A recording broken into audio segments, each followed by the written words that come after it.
Everybody, it's Dream, and tomorrow we have opening day for baseball. The slates for DraftKings and FanDuel, which I'll be covering in this video, start at 1 p.m. and they cover all the games through 4 p.m. That is an 11-game slate here. We have a pretty good slate, lots of top-tier pitchers pitching. I will break down these pitchers a little bit here in this video as well, and give you my top picks for each position and on both sites. So without further ado, before I get started, can you guys smash that like and subscribe button? I'm ready for baseball to get started again. We should see the runs expand a little bit this season with the bigger bases and the shorter paths and stuff like that. So also with the pitch clocks, that's going to be interesting to see how that affects pitching. But with that said, let's go ahead and get into the slate. First for DraftKings, I have some core plays listed in the lineup here.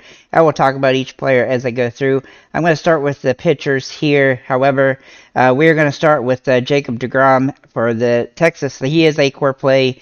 He is in his first game for the Rangers after signing there from being from the Mets before. He only played 12 games last season, but he did average 26 fantasy points in those games, and I expect him to have a really solid opportunity here against Philadelphia, who he absolutely dominated in the past. He is also going to get a lot of strikeouts. He's probably my favorite strikeout pitcher on the slate when it comes to that, and that's always good for fantasy, so I think he's a great option on the slate, and he's a little bit discounted. None of the pitchers are over 10,000 today, which definitely helps you fit him in. And there's pretty good amount of value on the table when it comes to hitters, so you can definitely afford to pay up and pick him up.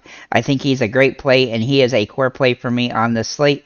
Then we're going to look at Garrett Cole here. Now, he averaged about 20 fantasy points a game last season, give or take, on the road and at home, and I expect him to play well, though he's not quite as consistent as some guys elsewhere, but he's got a good matchup against the San Francisco Giants, and even though it's a little bit of a tougher matchup being at home, I think he's got a really good opportunity here for a good game. He also plays pretty well at home, so I think he's in a great spot, though he didn't start particularly great last season.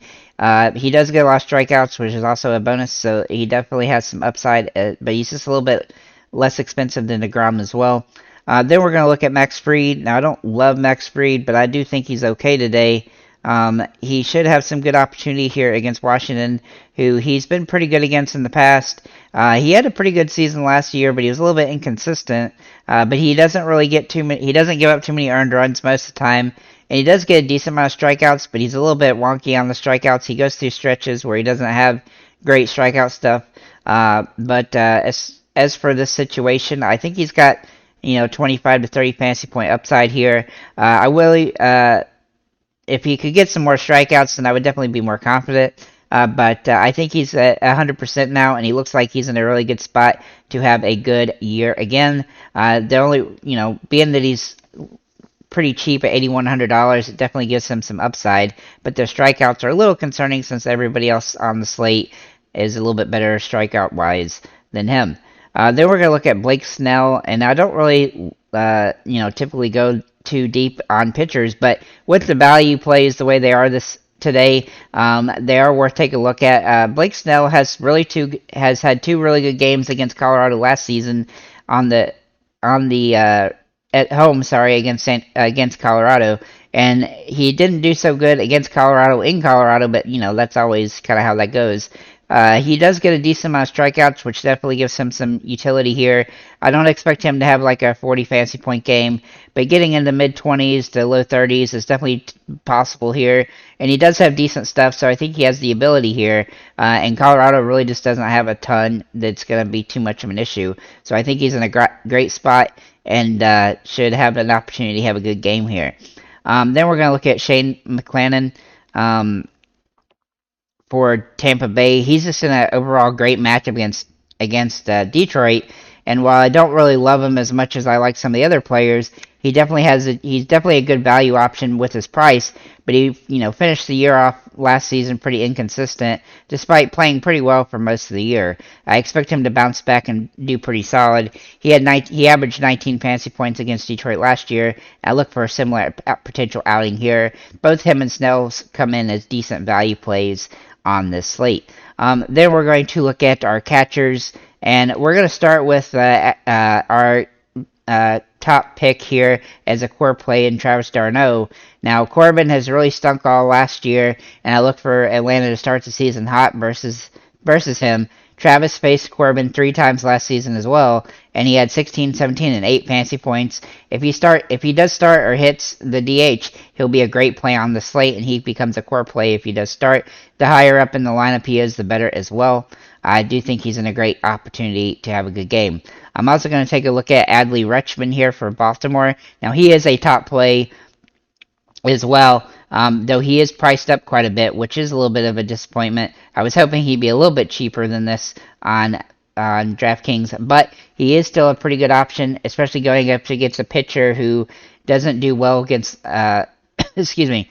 going up against a pitcher who doesn't do well against right-handed hitters. I fire him up if you don't need to save money at this position, but he definitely has some utility here and a good matchup against Boston, which he should be able to do well at. Then we're going to look at Tyler Stevenson. Tyler Stevenson for Cincinnati. Now, he has first base potential as well, being that he can play catcher or first. He's kind of a Hail Mary play today due to the fact that he is projected to start at home, and he definitely has upside at home, but he really doesn't have much upside elsewhere, and so he's only somebody that would utilize if he draws a start and has a pretty good set starting position in the lineup. But he does seem like a good alternative to the Atlanta options at catcher, depending on if Murphy or d'Arnaud play or if both of them play.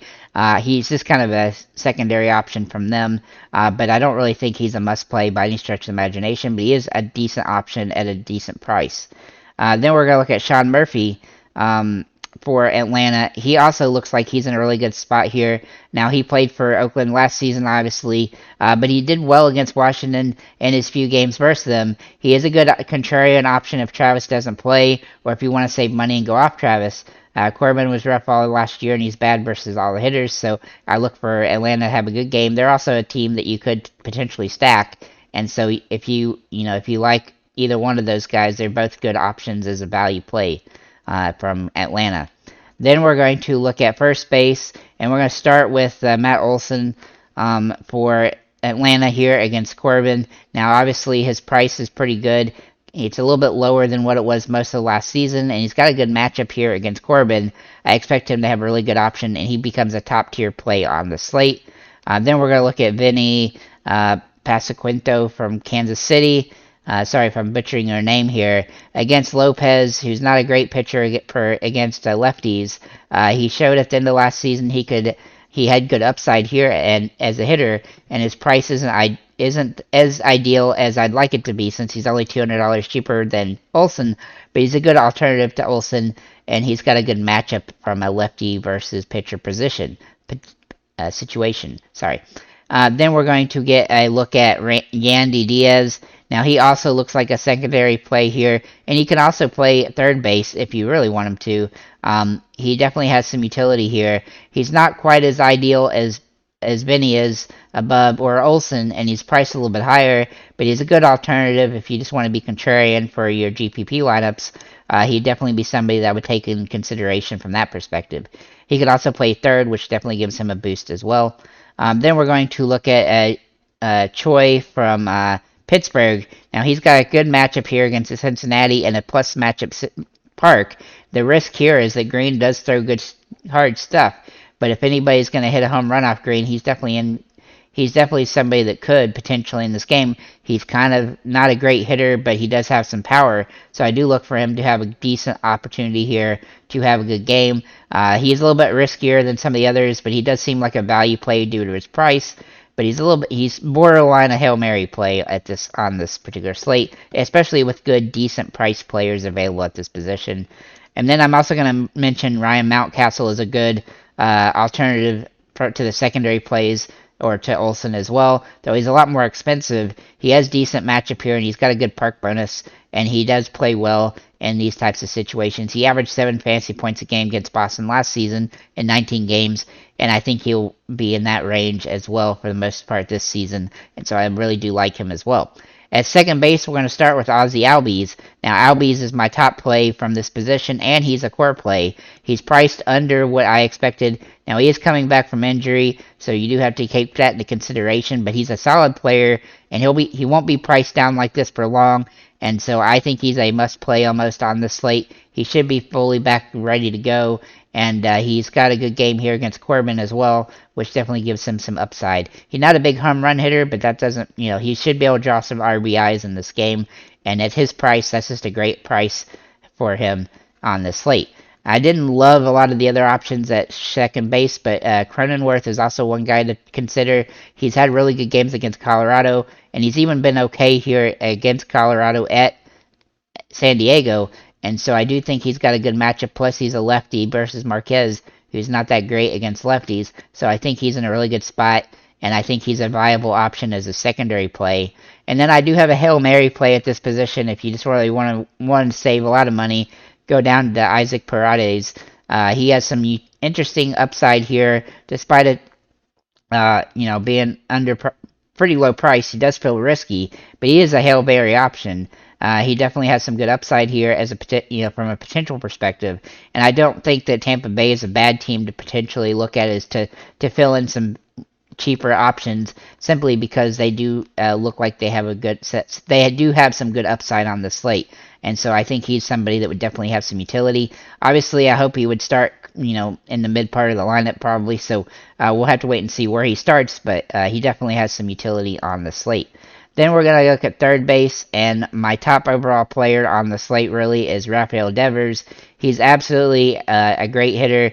He's hit nearly 300 last season, had 27 home runs. I look for him to start off this season with a bang here against Gibson for Baltimore, who he really can't do much against lefties, so I look for Devers to be great. He's got basically everything going for him in this game. His price is the only real issue here. He does cost a lot, so you will have to save money elsewhere to fit him in, but he definitely is a top-tier play on the slate. Then we're going to look at Austin Riley, who's he's over $1,300 cheaper and a good alternative to Devers. He does have some upside here against Corbin, who he should be able to smash in this matchup, and as long as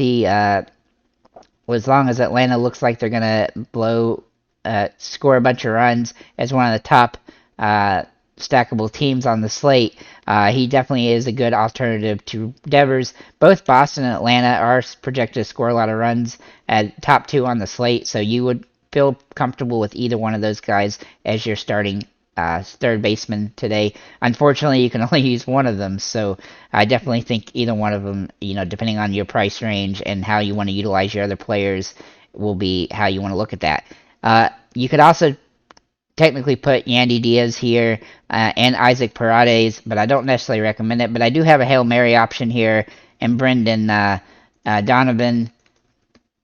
He has some interesting utility here as a Hail Mary play. He's played pretty well for St. Louis, coming off the bench occasionally, and he looks like he might draw the start, and if he does that, he definitely has some potential here with his price being this low. He does have a decent matchup against Toronto's Manoah, who isn't great versus lefties either, so he definitely has some utility on the slate, but he's not any type of must play or anything like that, but he does have some, low-end upside. For shortstop, we're going to look at O'Neal Cruz. Now, he's very expensive, and that does kind of scare me here a little bit, but I do think he has some good upside chance here in this game against Cincinnati at Cincinnati, simply because it's a good place to hit the ball out, and he does hit the ball extremely hard. He just doesn't have a great batting average like most players on Pittsburgh, and so I look for him to have some low-end. He's a top-tier play for shortstop simply because there's not a ton of great options there, but he has home run potential in this matchup, but is risky with Green. Then we're going to look at Carlos Correa from Minnesota, and he's a little bit overpriced as well, but he is an alternative to Cruz. He's a little bit better hitter, but I do think he's a little bit overpriced, but he does have the upside that we want here, and he's got a good matchup against a Greinke as well. Wander Franco, also somewhat interesting here, assuming he does play, which it looks like he'll be good to go. I do expect him to play here, and he's a young player, so those injuries should heal up faster than most guys. He does have some utility on the slate, though. He is a secondary option. He's not great, But Tampa Bay has some decent upside here, and I can look at a couple guys from Tampa Bay as being a decent way to work out a lineup. Then we're going to look at is a Hail Mary option and a cheaper option at Gunnar Henderson. He seems like a lot better option just because of his price, though he is risky because he was kind of up and down in his few games last season.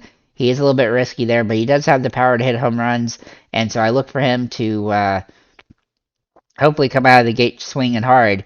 But it is a good matchup in a game where there should be some high scoring, as Baltimore and Boston are two of the top 3 scoring teams on the slate, and he has the opportunity to hit home runs. He's still risky, but he does have some utility here.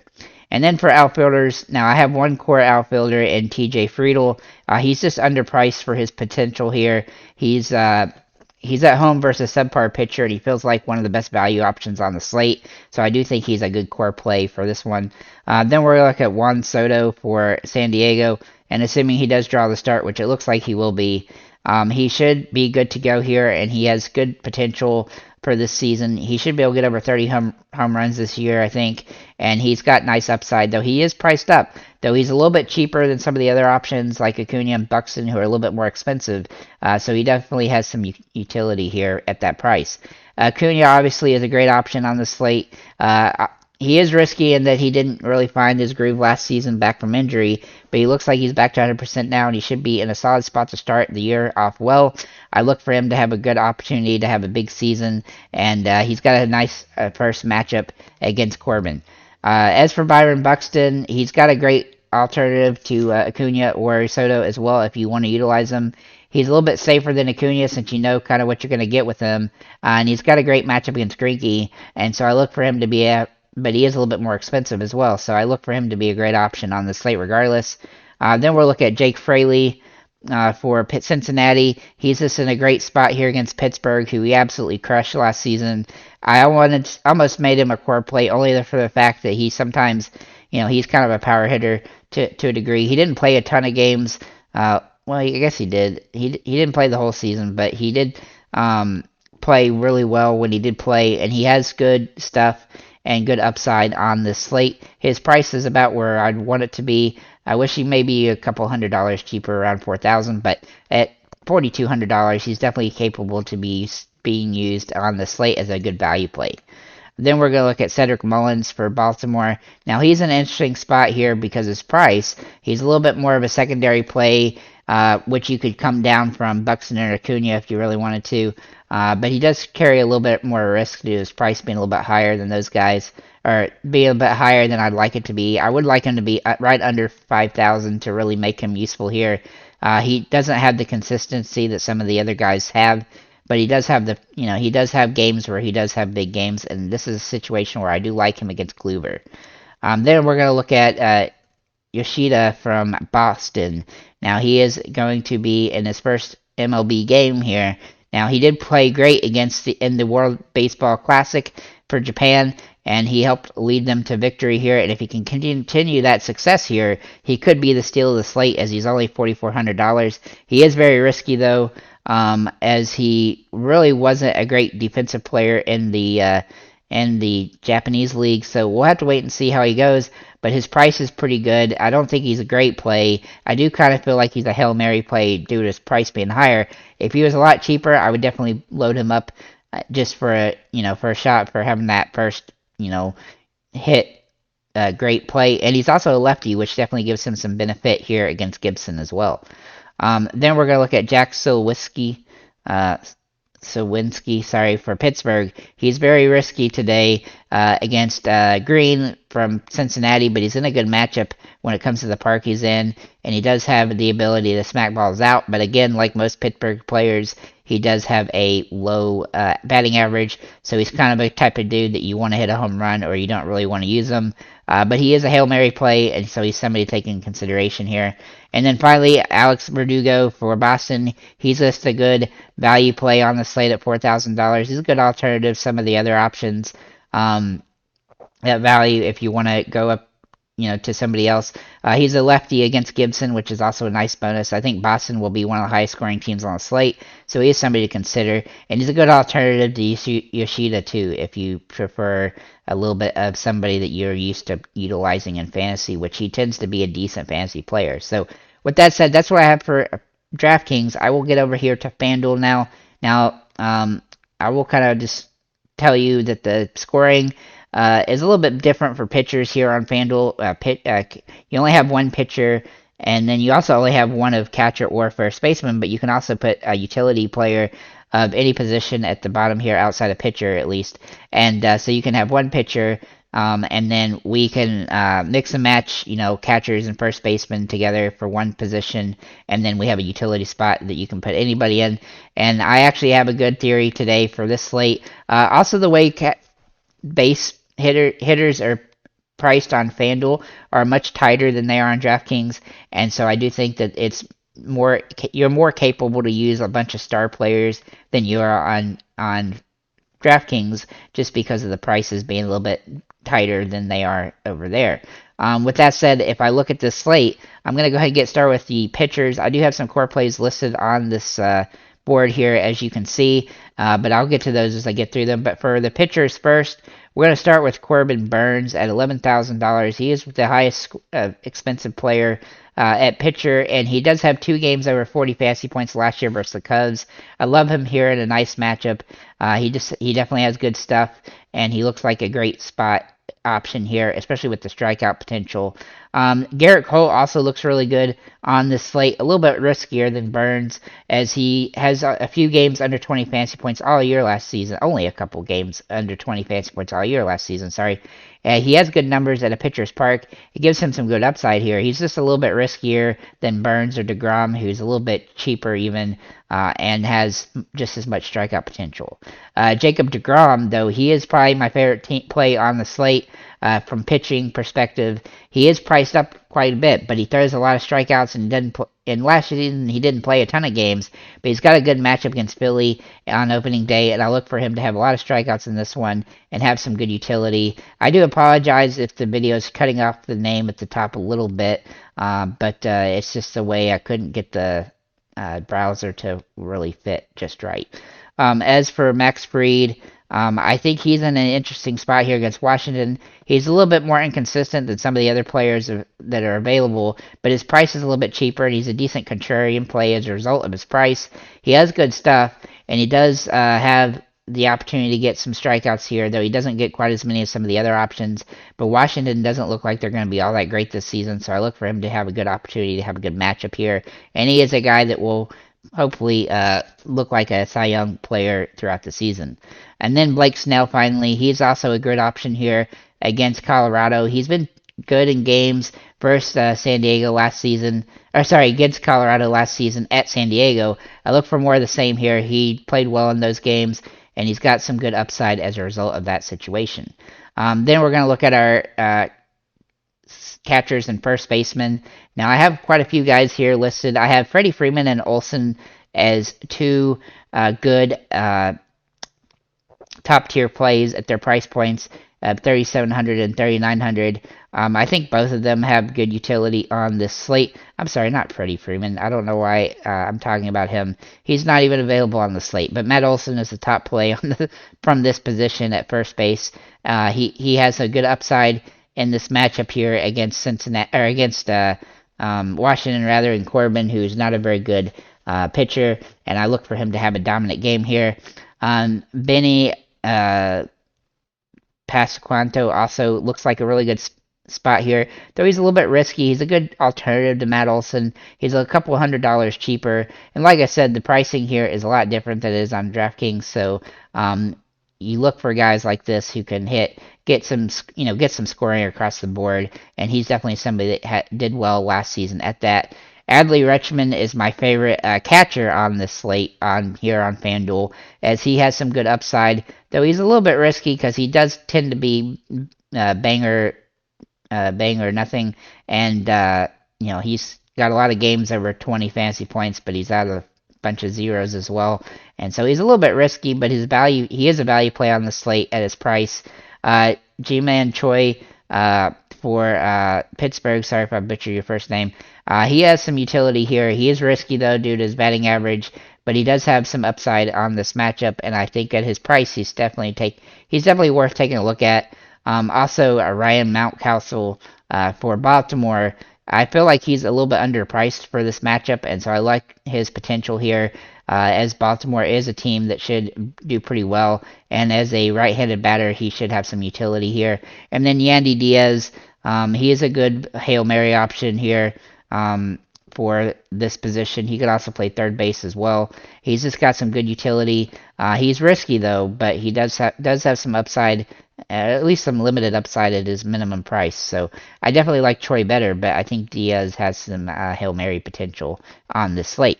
As for second base, we're going to start with Ozzie Albies, who isn't quite as cheap as I expected him to be, considering he's cheaper on DraftKings, based on his potential here. But he is the top play for this position. He has really good stuff, good hitting ability, and he also is a switch hitter, so that'll give him an advantage here against Washington as well. I look for him to have a great opportunity to have a big game and come back out from his injury in a really good way. I also like Jonathan India for Cincinnati. He's priced way under what he should be, quite frankly, I think. He's got some good upside here, and he's got a good matchup against a pitcher who really won't be able to do much. And Cincinnati is one of the better teams when it comes to scoring on the slate, and so I think he's a good alternative to Ozzie Albies if you want to utilize him.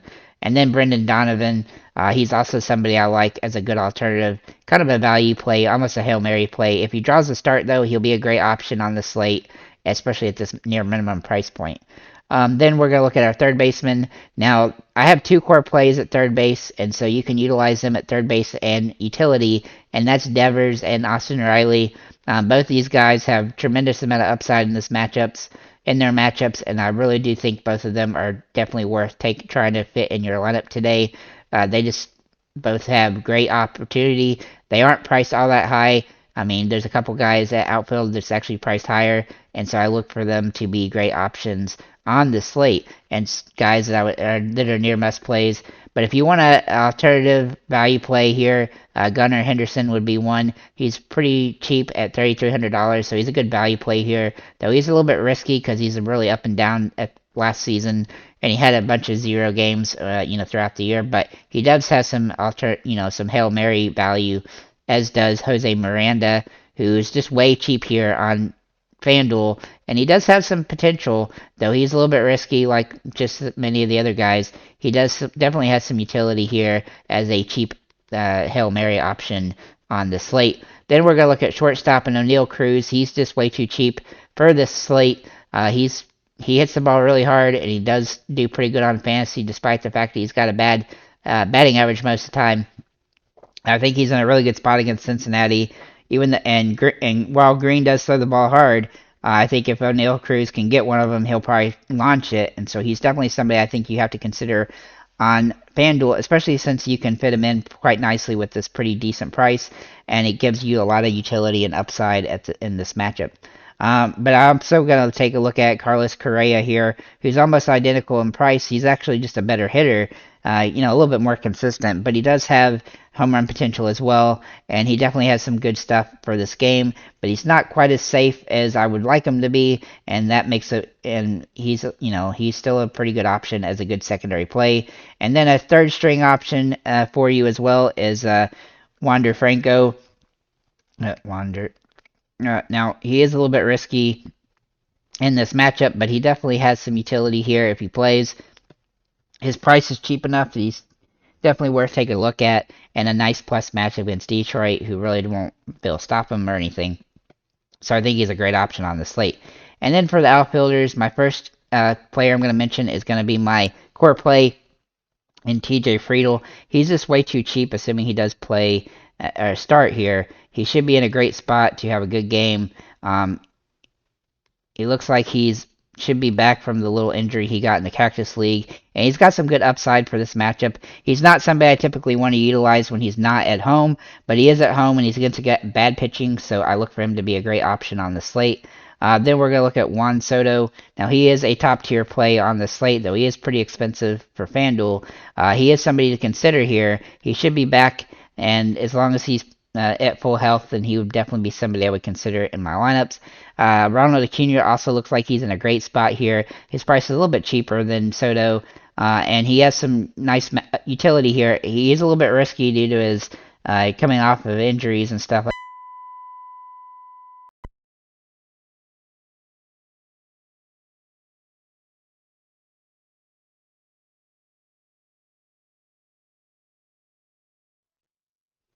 Sorry about that, the mic fell. So let me get back to Acuna here again. So for Acuna, he does have some good utility here. He is coming back.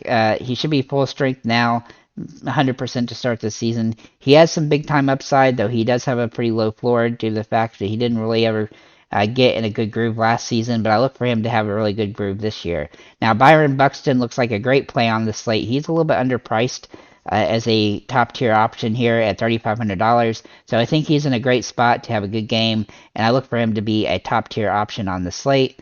Then we're going to look at Cedric Mullins. He's also a good secondary option to those guys at $3,700. He's a little bit cheaper, and that makes him viable here. He has some utility as a good outfielder, and he has some good upside in this plus matchup against a team that is going to probably be the highest scoring game on the slate. Then we're going to look at Jake Fraley, who I also really like as a good value play for the Reds. He had some big time games this last year. He is kind of a, he borderline Hail Mary play, but he is a value play on the slate due to his price, and he's got some good upside in a plus matchup.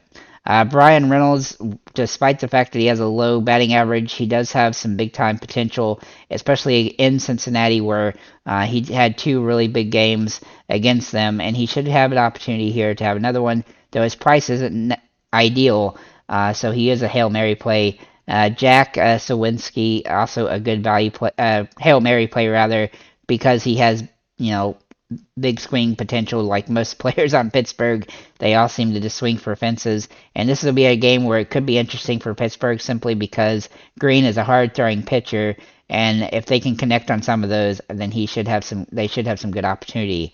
And then Mustaka Yoshida, he's a very interesting option at $2,900. This will be his first game in the majors as a regular season player, and assuming he starts in left field, he had a really good World Baseball Classic for Japan, and if he can continue to play well, he should be good. But he didn't play particularly great in the spring, so we'll have to wait and see how this works. And not only that, but he's not a great defensive player, so that is a little bit of a concern. But they're going to try to figure out how to utilize him here. And so we'll look to see if he can be a good option. He's a good Hail Mary play simply because we'll have to wait and see, kind of how he gets started. So with that said, guys, thank you for liking, commenting, subscribing. If you have any comments or questions, feel free to leave them below. And otherwise, have a nice day, guys.